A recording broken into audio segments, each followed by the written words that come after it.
नमस्कार विद्यार्थियों, मैं अंजू शर्मा, सहायक आचार्य हिंदी विभाग, राजकीय महाविद्यालय बूंदी। आधुनिक हिंदी कविता के अंतर्गत हम राष्ट्र कवि मैथिली शरण गुप्त की रचना, उनका खंड काव्य द्वापर के जो अंश हमारे पाठ्यक्रम में बीए तृतीय वर्ष प्रथम पेपर में लगाए गए हैं, हम उनकी व्याख्या कर रहे थे और उसी क्रम में अब हम आगे बढ़ते हैं। पहले मैं पंक्तियों का वाचन करूंगी, उसके बाद उनका अर्थ किया जाएगा। कामुक चाटुकारिता ही थी, क्या वह गिरा तुम्हारी, एक नहीं दो दो मात्राएं, नर से भारी नारी। आहा यत्र नारेस्तु वाक्य की पूर्ण सत्यता पाकर, क्यों न रमेंगे अमर तुम्हारे इस अध्वर में आकर। हाँ अबला आ अरे अनादर, अविश्वास की मारी, मर तो सकती है अभागिनी, कर न सके कुछ नारी। जहां दीयता तथा भुज्यता, मुख्य यही दो बातें। इसमें विद्रुता जो नारी है, जो तिरस्कृत है, जो पकड़ी हुई है, जो दबी हुई नारी है, अपमानित नारी है, वह पुरुष से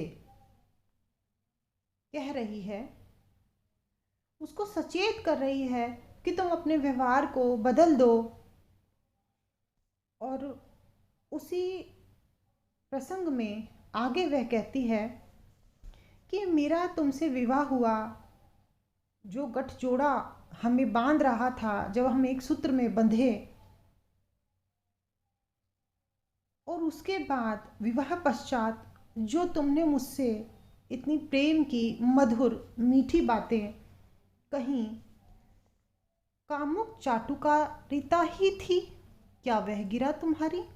तो वह जो तुम्हारी वाणी थी, जो तुम इतना मधुर मुझसे बोल रहे थे, इतना व्यवहार जो प्रेम पूर्वक कर रहे थे, वो सब तुम्हारी कामुकता पूर्ण थी। काम के वशीभूत होकर ही तुम ऐसा कर रहे थे। एक नहीं दो दो मात्राएं, नर से भारी नारी। क्योंकि जब थोड़ा समय बीता तब तुमने अपनी वास्तविकता मुझे दिखानी शुरू की, और तब तुम्हारा मेरे प्रति जो दुर्व्यवहार था वो धीरे धीरे करके सामने आने लगा। पर तुम ये नहीं जानते कि नर से भारी नारी होती है। अगर व्याकरण दृष्टि से देखें, व्याकरणिक दृष्टि से देखें, तो भी नारी में दो मात्राएं हैं। नारी मात्राओं में भी भारी है, गुण में भी उससे भारी है। नारी में आ और ई, अर्थात जो न है उसमें आ और र में बड़ी ई, इन दो मात्रा ये ज़्यादा हैं नर की तुलना में। इसीलिए नर की अपेक्षा नारी ज़्यादा महत्वपूर्ण है, ज़्यादा महान है, गरिमा से युक्त है। पर तुम अपने अभिमान में इस बात को नहीं जान रहे हो। आहा, बड़े ही दुख की बात है। यत्र नारस्तु वाक्य की पूर्ण सत्यता पाकर, क्यों न रमेंगे अमर तुम्हारे इस अध्वर में आकर।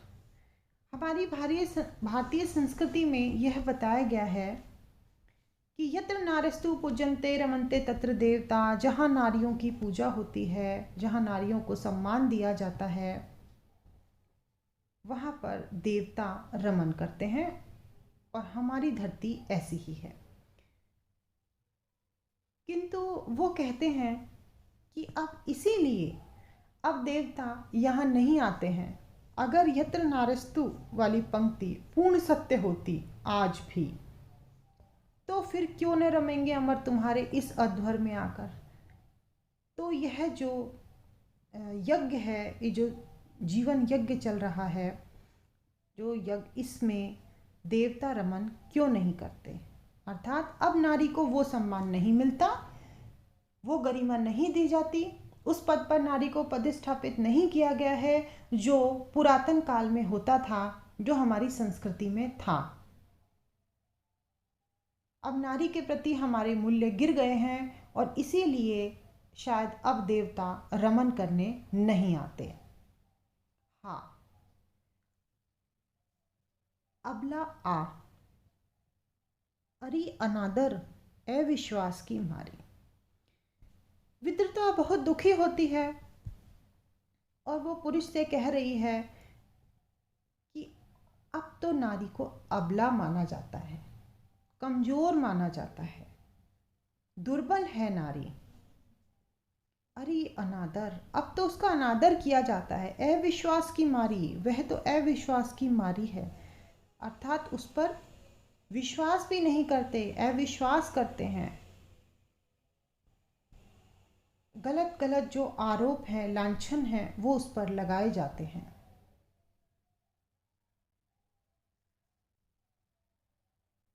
और यह जो पुरुष है वो कदम कदम पर उसका निरादर करता है। और इसीलिए नारी अब ऐसी हो गई कि मर तो सकती है अभागिनी, कर न सके कुछ नारी। अब नारी की स्थिति ये हो गई कि वो अपनी जान तो दे सकती है, अपने प्राण दे सकती है, लेकिन वह कुछ कर नहीं सकती। इस समय उनका इशारा ये भी है कि उस समय बहुत सारी प्रथाएं भी थी, जैसे दहेज प्रथा है, सती प्रथा है, ये सब थी। जब नारी विधवा हो जाती थी तो अपने पति के साथ ही उसको चिता में जलना पड़ता था। अगर वो ऐसा नहीं करती थी तो उस पर लांछन लगाए जाते थे कि यह जो है वो पतिव्रता नहीं है। तो इन सब झूठे लांछनों से बचने के लिए वह अपने पति के साथ ही स्वाहा हो जाती थी।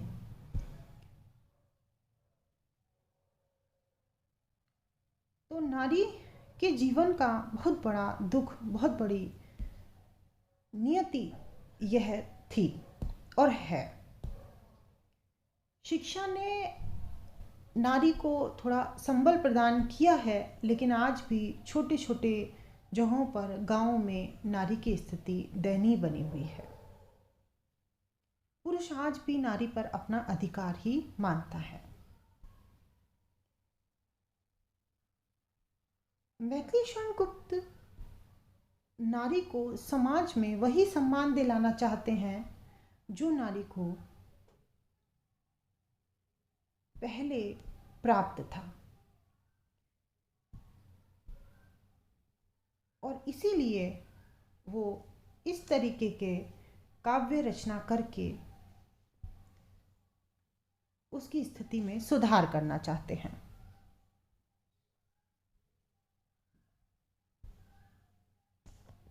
अब हम अगले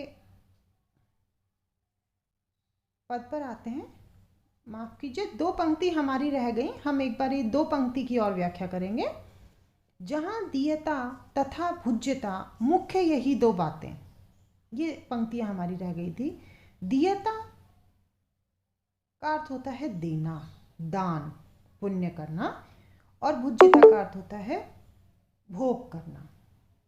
तो हमारी संस्कृति में एक तो दान, और दान करने के बाद जो हमारे पास बचता है उसका भोग करना, ये दो बातें हमारे जीवन में थी। और यही दो बातों के साथ में एक तो आपकी जितनी भी आपकी पूंजी है उसका दान कर देना, दान के बाद जो बचा उसका भोग करना। इस प्रकार सात्विक जीवन के लिए ये दो चीजें थी। और हमारी संस्कृति में ऐसा होता था। लेकिन अब ये दोनों बातें ही लुप्त हो गई। पहली ये है कि दान खत्म हो गया, और दूसरा ये है कि जब दान ही नहीं दे रहे हैं तो बचे हुए का भोग नहीं होता, संपूर्ण का ही भोग यहाँ किया जाता है।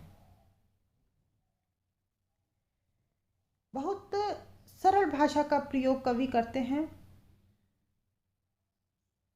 एक नहीं दो दो मात्राएं, नर से भारी नारी, बहुत सुंदर पंक्ति है। यत्र नार्यस्तु लिख करके वो पुरातन में जो नारी की स्थिति थी उसको भी आधुनिक काल में लेकर के आते हैं।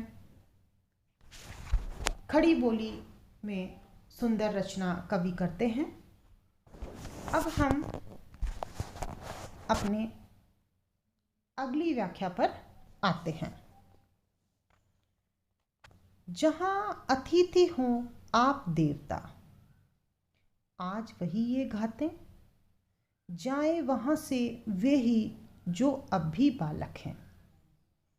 किंतु हमारी परंपरा के प्रश्रय हैं, पालक हैं। धर्म तुम्हारे घर आया था, अपने कर फैलाए, पर भूखे ने भरम गमाया, फिर भी धक्के खाए। विद्रता कहती है कि हमारे समाज में प्राचीन काल में दान देना और देने के बाद जो भाग बचा उसका भोग करना, ये दो महत्वपूर्ण बातें थीं जिनसे एक सात्विक जीवन व्यतीत होता था।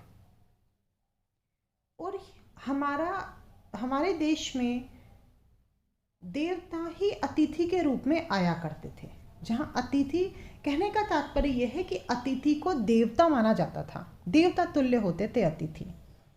आज वही ये घात हैं, लेकिन आज ये सब एक धोखा हो गया है, एक घात हो गई है। अब इस परंपरा को मानने वाले नहीं बचे हैं। अब तो अतिथि तुम कब जाओगे, ये पंक्ति चरितार्थ हो रही है। यह भी बहुत हमारी संस्कृति के जीवन मूल्यों के लोप होने की ही है। जाए वहाँ से वे ही जो अब भी बालक हैं, किंतु हमारी परंपरा के प्रश्रय हैं, बालक हैं। बहुत सुंदर पंक्तियां कवि लिखता है।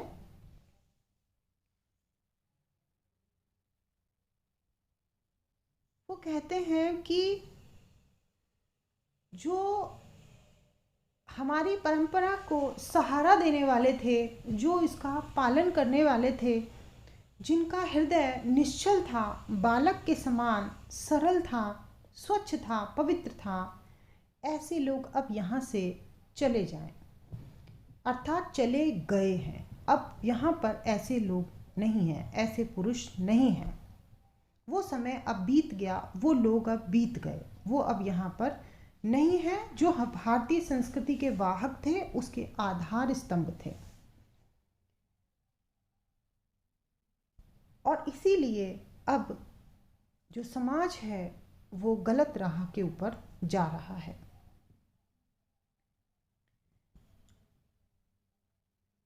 विद्रता इस ओर इशारा कर रही है कि जो पुरातन में, प्राचीन काल में जो पुरुष होते थे, वो हमारी परंपराओं को सुदृढ़ करने वाले, उनके वाहक होते थे, उनके पालक होते थे। लेकिन अब स्वयं पुरुष उन परंपराओं को तोड़ रहे हैं।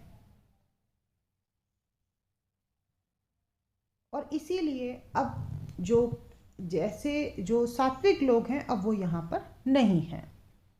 धर्म तुम्हारे घर आया था, अपने कर फैलाए, पर भूखे ने भरम गमाया, फिर भी धक्के खाए। विद्रता कहती है पुरुष से कि धर्म स्वयं तुम्हारे घर पर आया था, कर अर्थात अपने हाथ फैलाए हुए, पर भूखे ने भरम गमाए। लेकिन जिस प्रकार से जब भूखा आदमी किसी घर के बाहर जाता है और उसे भ्रम रहता है कि यहाँ मेरी भूख की तृप्ति हो जाएगी, मेरी भूख मिट जाएगी, लेकिन ऐसा नहीं होता है, तो वो वहाँ पर धक्के ही खाता है। वो उसका भ्रम ही होता है कि मेरी भूख यहाँ शांत हो जाएगी, वो नहीं होती है। उसी प्रकार से धर्म भी यह सोच करके ही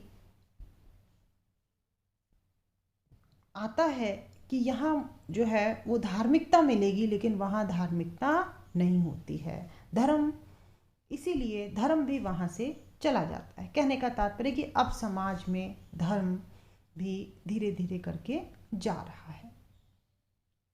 जैसे भूखा जो होता है, भिखारी है, वो आएगा आपके दर पे, 2 बार आएगा, 4 बार आएगा, लेकिन हर बार जब वहाँ ना ना ना ही मिलती रहेगी तो अंत में वो फिर आना ही छोड़ देगा, उस दर पे आएगा ही नहीं।